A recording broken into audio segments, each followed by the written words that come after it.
I was just looking at this thing again. So he got crowned king. What the prom king? Who's this? The principal. Yeah. Yeah, Well, in in the Oklahoma. season of prom in Oklahoma. Yeah. I Yeah, was just. that dude I talk about some stones. I know. Yeah. Good I know. stuff, man. Right. I Like, know, because we have prom, down here. It's prom season, so all deputies and stuff have to, make sure that they're at prom and stuff. So this came across the other day, and I'm like, the big thing was that he got crowned a prom king, and they were playing background songs, and they played a video of him tackling a guy during prom, like they had a Did they big really? screen. So yeah, yeah, yeah. that's great. He got Yeah, shot so- in the process too, so I guess he's not doing the electric slide or anything like that. No Macarena for you, sir. You have to sit down. But he can do the worm because it was his leg. He can still do the worm. But it's like, that's what we need more of. Like, I was joking with somebody the other day, they got this 30 for 30 thing in law enforcement. Like, hey, we need 30% women by 2030. How about 30% male teachers by 2030? Right. What's wrong with that? There's a profession that's dominated by a single sex. And again, I'm not knocking it. Like, it's they're natural nurturers, but there's also a need for a balance. But this dude just coming out of there, and there's like, I don't know, he looked like Burl Ives just coming out of that office and hitting that dude. Just like wham, took that dude down. He takes the He shot. hit that guy hard. And he's still fighting with that guy. I was Right. like, oh, this is great. Like, we couldn't get cops to do that in fucking Uvalde. But we got a fucking He was prom principal to do king and deputized the same day right, for the the same time. local sheriff's department. I don't know about you, but like, obviously we're old. And like, you had male principals when I was a kid. Like, our high school principal was named, no shit, his name was Homer Dill. And you were like, I'm not fucking with this guy. I think he signed the New Jersey Constitution or something like that. Like but then the guy that was his whip, the guy that was his like Sigma, was Mr. Weber. I didn't even know his first name. Like, the dude was like, he was like pissed off that he could only serve in Korea because of his age band. Like, he missed out in Vietnam. And the dude smoked in his office. And like, if you were late like 5 minutes, like you were go down to Mr. Weber's office, and you're like, oh fuck. You're going to down there and get ripped. And he's wearing cigarettes out on the back of your neck. Wearing a Sears belt, a Sears suit, like a leisure suit. Exactly. Sansa belt, like straight out of the back of Parade magazine with all the different colors. And he had like white shoes, and he was just like, but he did not fuck around. He smoked like cigarettes, and he smoked while he was doling out your shit. And if you dare like tried to talk to him, it was like, no. It was like, you didn't, whatever. Like, I think he would have tackled that guy. Mr. Weber would have tackled that guy. And put a cigarette on him. But then later on, he would have taken the guy's skull and made it his ashtray.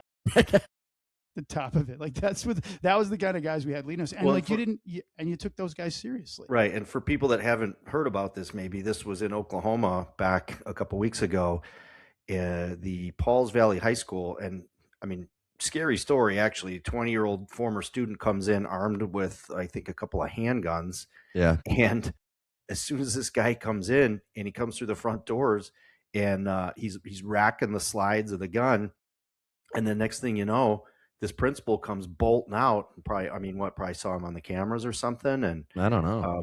Happened to be close by, gets shot in the mix. The principal gets shot in the mix. And he's a big burly dude. I mean, you watch the video; it's impressive. Yeah, it's like right in front of the trophy case. Like, he should have just heads up tackling too, like, so he didn't hurt his neck. It like was really good stuff. Yeah, the 1992 men's basketball trophy just crushes him with it. He's got him tied up with the ribbon, the first place ribbon. He's got him handcuffed in the back. It was really because he thought he was.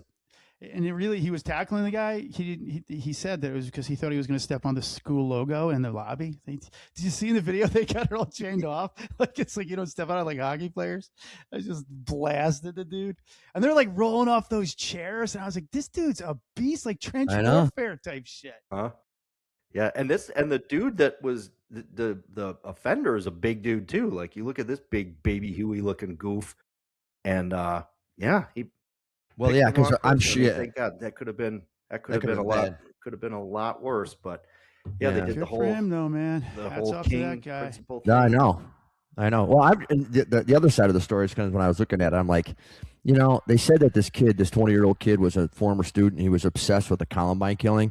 Mm-hmm. I'm like, there's got to be some type of something on like the web or his social media that he's thinking about this, or that I wonder if there was anything. I'm waiting for that to come out in some way, like, hey, this was recognized, or this is what we saw. This is something else that we need to look for on people's social media and stuff. I'm sure it'll be like many of those, where they go back and say, oh, we did a search warrant, on his computer and his room at his house, and everything on his browser was school shootings and, Right. How to get in a school and Columbine and all that. Projecting, they call it. Like they project what they're going to do, and everybody's like, "Oh, if we only paid attention." It's like, yeah, you just got to look at his social media. You know what I mean? Right. Like everybody's just so busy and distracted. It's really tough. But in the same sense, like, why as a kid, why is this the answer now? Like, you used to, like, senior prank day was like a thing. Now you're like, you got to worry about seniors coming back and wanting to shoot the school up.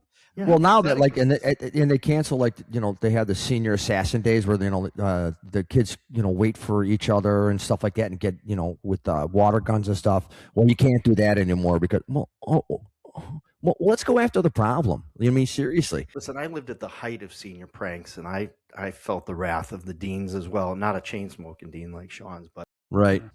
Different times. Back when deans would tell you straight up, you were getting in trouble, and the dean told me, you'll never amount to anything. And I was like, wow, all right. All right, thank you. You put that, can you write that in my yearbook? Write that. You'll be happy to know that she makes the turkey hand.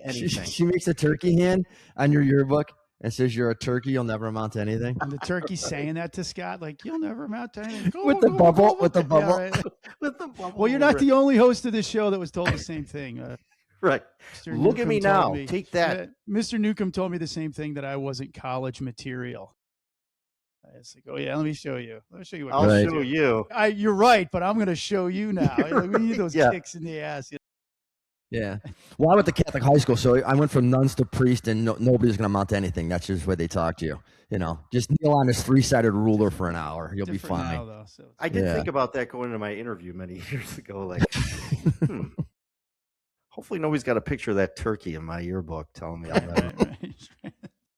You'll never be John Bon Jovi. That's what they told me. Right. But I actually got that tattooed on my chest just so I could carry on that legacy. Like, I'll show you.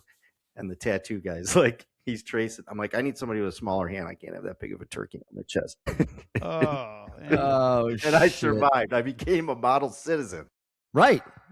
I owe the whole bit, man. But you know what? Listen, I was fucking around then. So I'll give it to them that, sometimes you need to be told, like, if you're being stupid or you're being a fuck up, like, somebody needs to tell you and get you straight. Right. And I may have not liked it then. My mom surely wasn't happy about that conversation when I came home. But isn't that what attracted you to Chrissy? That plain speak, like Chrissy usually is. Like, it's like I'm attracted to a woman like that, an Iron Maiden. Tell me how it is. You're an idiot.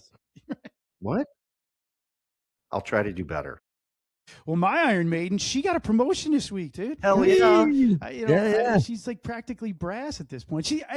Reputable corporation. She's born for this stuff. Like, she could have been an attorney, and if she was, we probably wouldn't be married. But the bottom line is, she's really great with documents and reading things. She's really super good about it. You hear her voice a lot in here. We joke. She puts up a lot of stupid shit for me, but she got this gig, and it's like, it's accreditation. And it's like, wow, man, this is kind of cool. Of course, I parlayed it into something base for myself. I'm like, is this going to be crazy? You get a pension. Is promotion sex like makeup sex? Well, it's not, first and foremost. And then the other thing is that if you're leave the uniform on. Now, if you're in relations with the accreditation manager, you guys will be happy to know that my sexual performance is not up to Kalia's standards at this point. So it's really it's a blessing and a curse, obviously. It's like she got you a card that says meet standards. And at this point, that's not getting her pregnant. You know what I mean? Right. Meet standard. Right. And there was 3 advisors in the room watching us as we were doing. I'm kidding. This is just she's going to kill me. But, I can't do this with that pen clicking on the clipboard. Yeah, right. I mean, I'm like, what do you know? You're from Baltimore County. Get the fuck out of here. That's the guys. You guys are all messed up. Anyway. I want to use a fireman. This didn't even count. Anyway, I was so proud of her with that. She is like literally designed for that shit. And, good. Congratulations. Well done. Way to go. Good, reputable in that sense. Like, they are definitely in that sense. That's awesome. Moving up. Yeah, it's great. Hey, I'm giving up, man. I got a sugar mama now. I can kick back. See, what's funny is I think I'm actually going the opposite way. I peaked already now. Now I'm slipping back. I'm slipping. She's getting more intelligent. I'm over here, Right. like Well, you did your time. rubbing You two did. sticks You, together yeah. trying to start a fire outside. Right. Just wearing one slide, walking around the house. Like, what the fuck's going on? Right. Counting toothpicks or something. Right. Where's the cream of wheat? These are These are my going out sweatpants. What are you talking about? And then I'm, and I'm like watching old movies, like I was telling you guys the other night.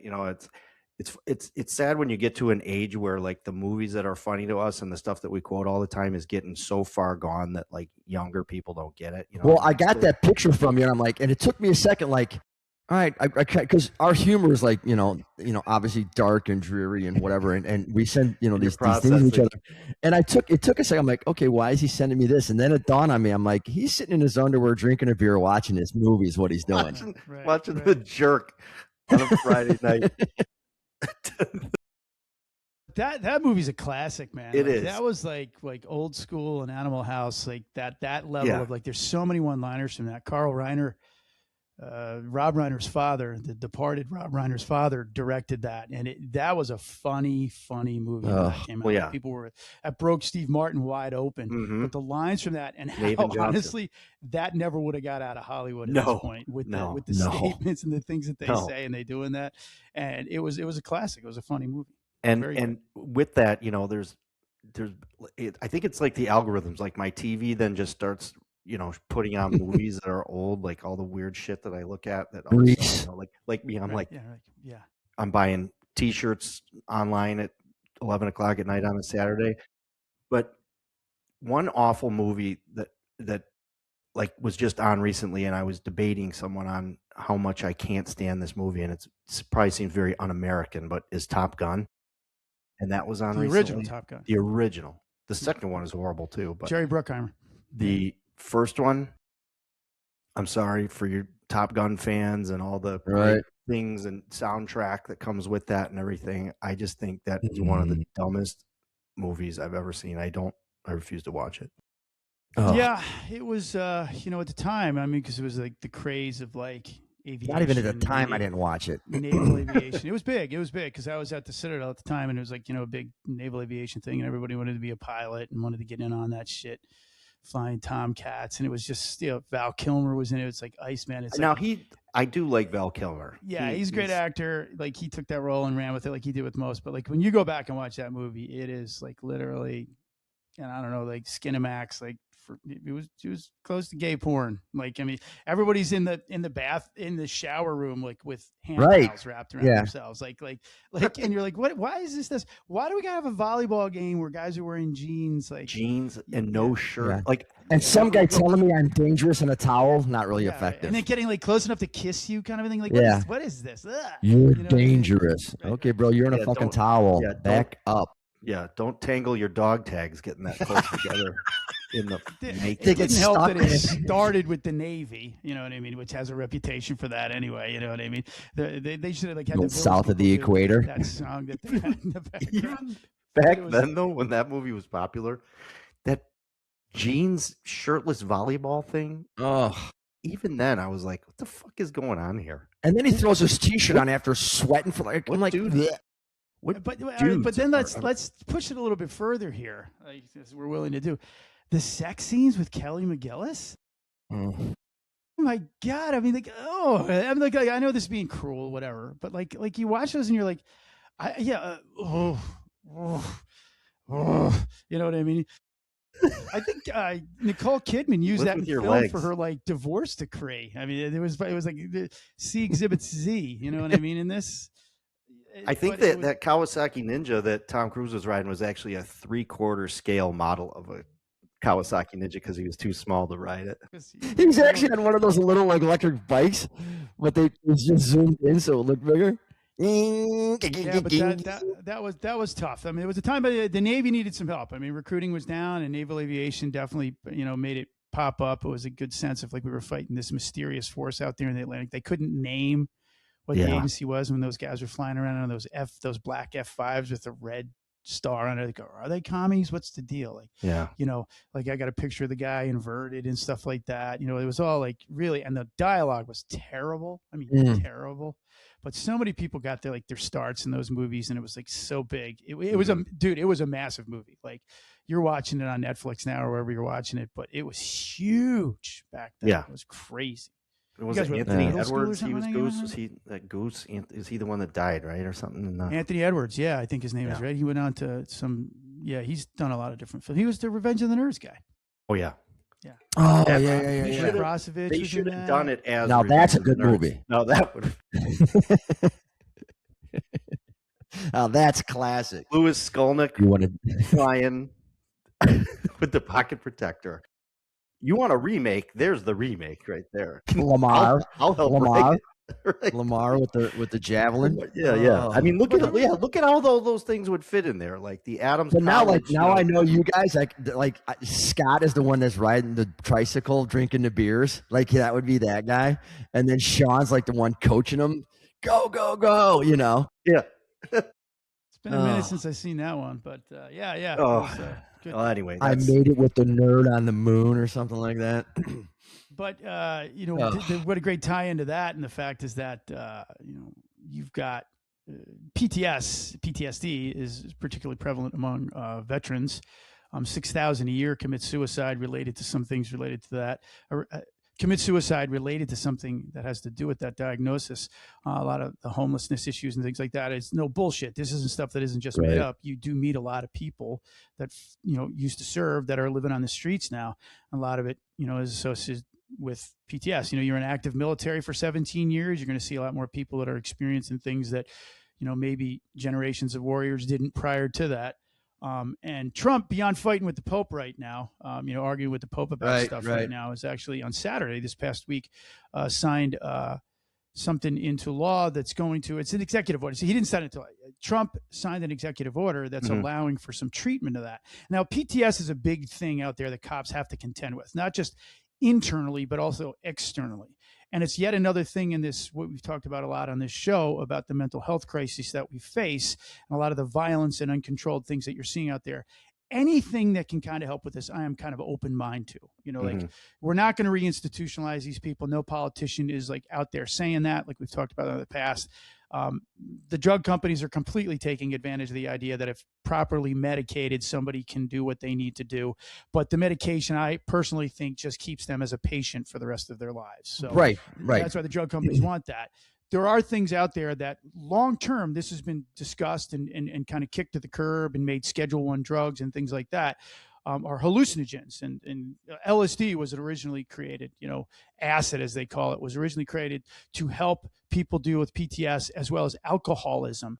And, it got a negative stigma like we did through like reefer madness, and, Timothy Leary and his theories back in the 60s, ostracized hallucinogens because of bad trips, and it was associated with, the anti-Vietnam movement. Governments became really paranoid about it and pushed it to the side and ignored the fact that it did show some signs of really helping people get over addictions. Well, say what you will, and they say this about cops a lot, like we don't want people to learn from their mistakes. We want them to be repeat offenders so we can keep this, institutionalization of criminals and minorities in place. The same thing, I think, argument could be made and should be made for drug companies and the medical profession. They don't want to lose patients. Insurance companies don't want to lose billions and billions of dollars because people come in and go, I'm not an alcoholic anymore because I took something that really helped me get past this trauma that led to some of this. Right. And that's where I think Trump and Kennedy, whether you like the two of them or not, I know like half the people right now are rolling their eyes about it, have helped kind of push this with the help of Joe Rogan, another podcaster, almost like Paul Revere out there, like the British are coming kind of a thing. Like he's had people come on his show. The former governor of Texas was somebody that participated in some of these trials with this to say, hey, I wanted to see if this is actual work. But they signed some executive order into place rather quickly to help with some of this, which I think is a promising sign. Now, nothing's perfect. Nothing's going to be the fail safe. You still have to take drugs, but it was kind of neat to see. We wanted to talk a little bit about that today and get some of the thoughts of you guys on this. Well, one thing is just so you all know, I invested in the company that was in looking into microdosing about 4 years ago. So from a financial standpoint, for me, Friday was a good day. It was a good day. Disclaimer. But anyways, you have a vested financial interest in everything, Chris. Are you kidding me? So, but when I was doing my research on it before I, put some money into it, basically what it is they microdose whatever for autism or PTSD or whatever, and they microdose, and what it does is it helps with these symptoms. Ultimately, I'm not a doctor. How does it totally cure them, or how does it actually physically go through the body and work? I tried to read it, but that's like me trying to fix an engine. Like, forget about it. A, take it. B, it's called microdosing, and C, it works.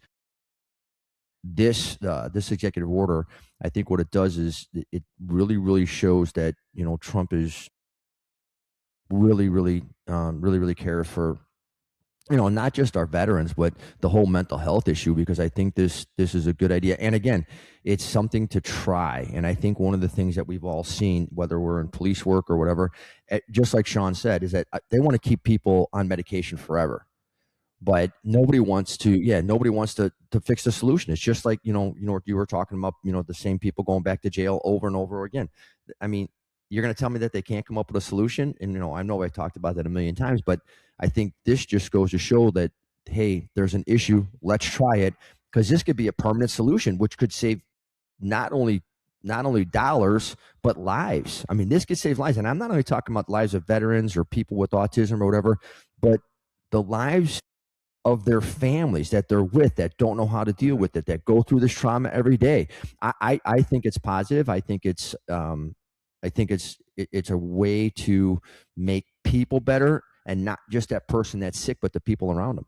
Yeah, and the one that was the drug that's kind of at the heart of this thing that they were talking about is something called ibogaine, which I'd never heard of before, and did a little research on it. It's actually like, it comes from Africa or something. It's like a tree or a plant, shrub of some something, sort. with obviously hallucinogenic effects, which, like Sean was saying, LSD and things like psychedelic mushrooms, psilocybin, MDMA, these things are all considered Schedule 1 drugs, and have been since the 70s, which, basically they say that these are the most, excuse me, they're the most in that restrictive tier because they have no medical use and high potential for abuse. And we've seen that obviously through majority of our work over the years, especially, work in drug cases and seeing some of the effects and the things that happen with this. But I guess, it's kind of weird because you're looking at, I mean, I look at it from the law enforcement perspective, and like to think I've matured a little bit over the years and been a little more open to some slightly. Yeah, since Senior Pranks, you've come since Senior way. Pranks. I mean, I've come a long way, baby. Right. But we've always looked at it that way, right? Like, we always saw it as they were illegal drugs. They were ruining people's lives. That was our job, was to go out there and combat that. We're never going to win it, but that was our job, was to try to combat that and all the things that came along with it. So now, it's weird to see it on the other side and see what they're talking about. But to Sean's point, maybe maybe it's time to be a little more open to that and say, okay, someone has put serious research into this, and maybe there are some things that we can gain from this. And to Chris's point, it's all about how they do it. It's not just like people are just getting, handfuls of shrooms and going out and tripping balls and, hey, you're all better. It's all about like how it's researched, how it's broken down, how it's given to people. Because like we were saying, the prescription drug industry and the amount of pills and medications that get doled out to people is outrageous. And there's people that become lifelong addicts, and maybe all it does is just mask what they really have going on, when maybe there's some other things that they could be doing. It not to say that medication doesn't have a place in people's treatment, it does, but to just constantly use that as like pills, there has to be some other things that are part of that, whether it's therapy, whether it's, whatever. So I see that, with this, that, I'm trying to look at it now through that lens of, hey, maybe there is some stuff we can do with this. And if it's done the right way and it's researched properly, and if anybody's going to make sure that it's done right, I believe that the president is going to do that, and bringing that in. And it is, interesting to see guys like, Right. it's just funny when you see these pictures. He's got it's just this random group of people there, Right. and Joe Right. Rogan. But when you talk about how influential Joe Rogan is and what he's brought to light, Trump recognizes that too, because he sees that as part of this grand solution. You know what I mean? So Right. you bring these people in, you get buy-in, and you get people talking about things, and hopefully there is going to be some good that's going to come out of this, especially for people that are struggling with some serious, PTSD issues. Right, and just so everybody kind of knows what happens is like the research is showing that when they take this, what happens is it when it goes to your neural system, it reduces fear. It increases your social engagement, which means you're more able to talk about it. Your openness, like all the stuff that you've been hiding and suppressing, could talk. It also it opens up your mind for more positive reinforcement of how you can better deal with it. It increases empathy, compassion, feelings, and it opens up the pathways for your neurological system to accept positive and keep positive instead of being destructive and angry and stuff like that. So Hey, that's I kind need of to like be what on they're one of the finding. trials. I gotta sign up for one of these trials. I got some free time. Yeah, and the other thing is just what I would want to do is like memory. They call it memory reconsolidation. So like I would like to forget some of the shit I did and not so much the other. But it I don't want to say it doesn't erase your memory, but the perception of is that it's the memory, it's done, it's past, and then you work together with these positive reinforcements, and it makes you better. And again, it's just not for veterans; it's for homeless people and or anybody experiences any kind of level of trauma, like somebody's sexually assaulted, beaten up, drug addiction, breaking your house. Yeah, right. you're caught in a fire and you survive. You watch your family perish. Right. I mean, like. PTS comes in all sorts of forms. Everybody's thinking this is always just because it's like PTS happens to cops on a regular basis. It could be something that could get cops back in the game like quicker. Right. It's look, everything we're trying isn't working. And again, if you're taking other drugs that help you with your psychiatry, it's on a schedule. And homeless people don't live on schedules, and they lapse and they have these issues. And they're like we've talked about in the past, like. Look, we're not saying on this show that we think this is going to be the answer to everything, but so far the answers we've been providing haven't really lightened the load for anybody at all. Like with what's going on with this, we're seeing more and more patients get involved in this. And again, look, you got to be straight. I know this sounds paranoia-like, but like Trump is a guy that at this point can't be bought. He can't be bought. Right. I mean, he's not subject. Joe Rogan's the same way. They are not bought into the whole like corporate sponsorship, corporate media, corporate this, corporate that. Like, I'm not naive enough to think that they don't have an impact on either one of those guys. But the bottom line is like they've definitely promoted an image of like, I can't be bought on this, so I'm going to go with what makes sense. Now, will people make money from ibogaine? Maybe someday they will. But the money that we're doling out to keep people in this state, like Dr. Prohaska always talks about, we've got to come up with some different solutions here for this because everybody's claiming it. All right. Well, if 80 to 90% after one, application of this drug can help you deal with those things. Right. MDMA was making a run at that. MDMA, which was ecstasy, basically back in the day, was doing some of the same things. By the and way. the military and the VA was behind saying like, hey, let's look at this as a viable option. Well, why this stuff, if it makes sense, doesn't come around? Guess who's paying politicians not to vote for this to become a non-Schedule I drugs? Mm-hmm. Companies that are making billions of dollars off of OxyContin. Like, watch, this isn't like some Netflix bullshit. We lived in a town that was facing real problems with heroin because of the OxyContin opioid epidemic. That was like 11-year-olds were being prescribed medication for what they used to just have to take aspirin for. Like, and the medical profession's kind of sheepish about it. I don't care what anybody says. Like, we were about like, maybe we need to upgrade our training. Maybe we need to do better quality things. Maybe we need to become more diverse. We oppose it. The medical profession does the same thing. They were like, well, it's a system. This is what I do. You come in, you have high cholesterol, I tell you to take this. It doesn't lower it, but I tell you to take more. It doesn't lower us, I tell you to take more. It's like, well, then what the fuck am I taking this shit for that makes me feel like crap if I don't? Well, because it's a system.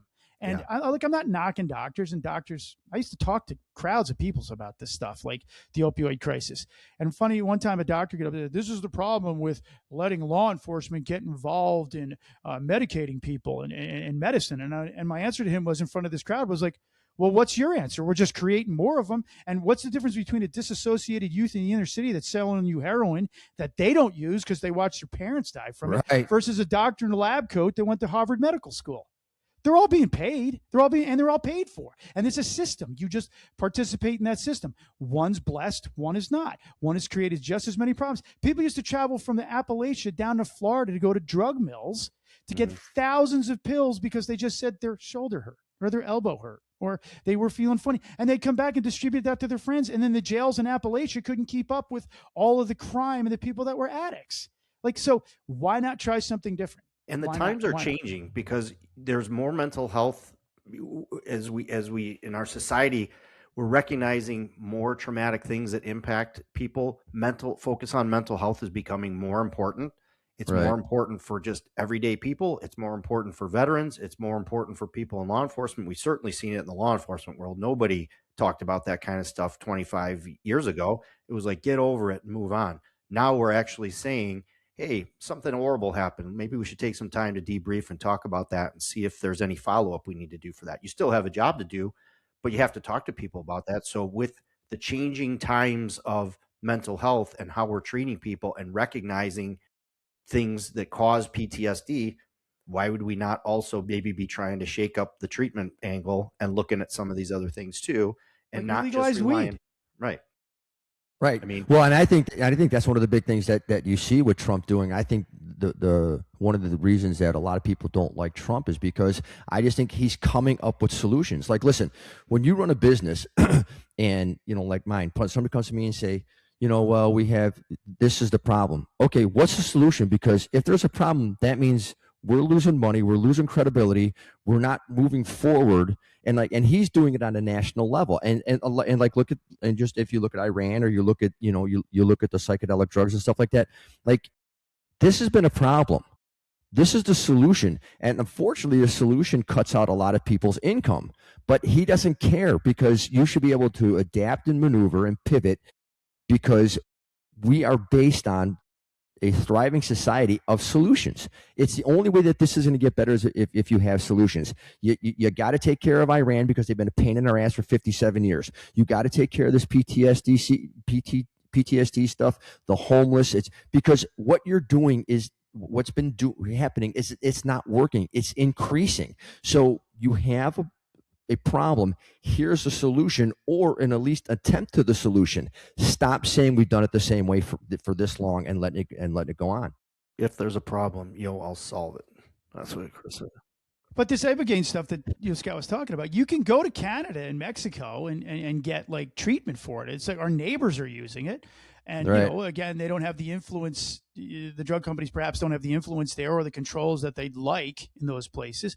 But like ibogaine, like, you could go to Canada or Mexico and probably some Trader Joe's in certain areas like Northern Virginia after Trump was elected for the second time. People needed it for their PTS, those kind of things to use it. Right. It was next to like one of those rare spices you can get like at Whole Foods. They're like, the organic dark chocolate almonds there's like a bag there's of a price ibogaine. check on an ibogaine. Like what ibogaine? And $2 Yeah, right.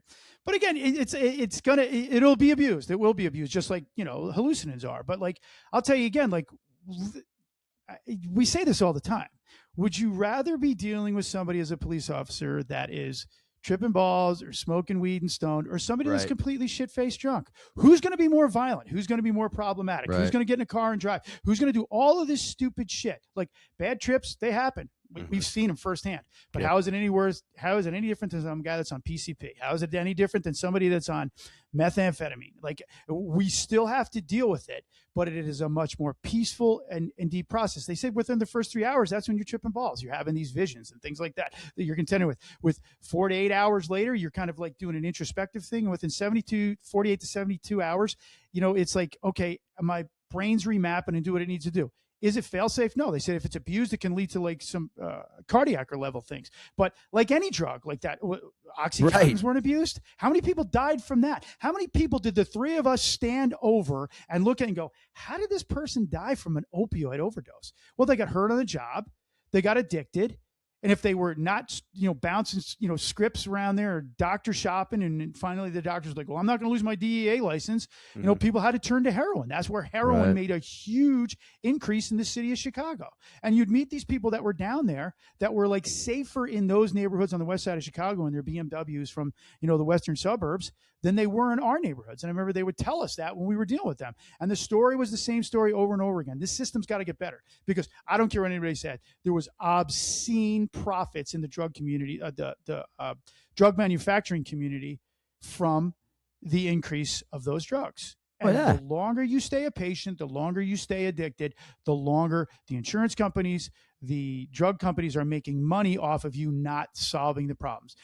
Psychoanalysts will tell you, people that are in the mental health creatives will say, hey, all of this facilitating, constantly saying you're right, it's so hard as ever. We've never lived better and safer in the history of mankind than we do now. And we have more and more people being entered into the mental health program where obviously now they're going to start taking narcotics of some way that are legal to deal with their problems. Why not give it a shot? Kennedy should have been standing in there in a Nehru jacket when they were fucking issuing this shit, playing a sitar in the background. Be like, we finally got our day here. No, I think this. Yeah, but again, hoping for the best was a solution. But again, he's out there trying stuff to make things right, and that's the thing. Or better at least, and I think that's all you could ask of a leader is go out there and make things better. And listen, I'm not going to sit here and say that this is going to work. I don't know. It seems to be doing okay, but give it a try. I mean, you're trying to make things better. If it fails, okay, it fails, but if it doesn't, how great would that be? Chris is going to open the first. Chris is going to open the first ibogaine dispensary in Illinois, because he knows they won't let him do it in Florida. Right. I wanted as a roll-on, though. I don't like taking pills. Right. Make it in a roll-on. You'll call it Timothy Nearly instead of Timothy Leary. Anyway. Oh, well, on that note, everybody, thank you so much for listening to our podcast. Please go to where you get your podcasts, leave a rating, review, download, subscribe. Please tell all your friends. We are truly trying to make this world a better place through, truth and justice, the American way. That's a new T-shirt for you. Go grab that one. Right. Put that on the list. If you yeah, right.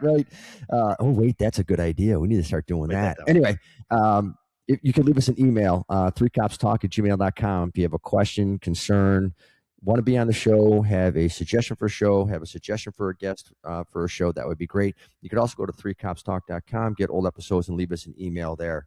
Otherwise, please, thank you. Please go out and download, subscribe, let all your friends know, and thank you for listening to our show, and have a blessed day.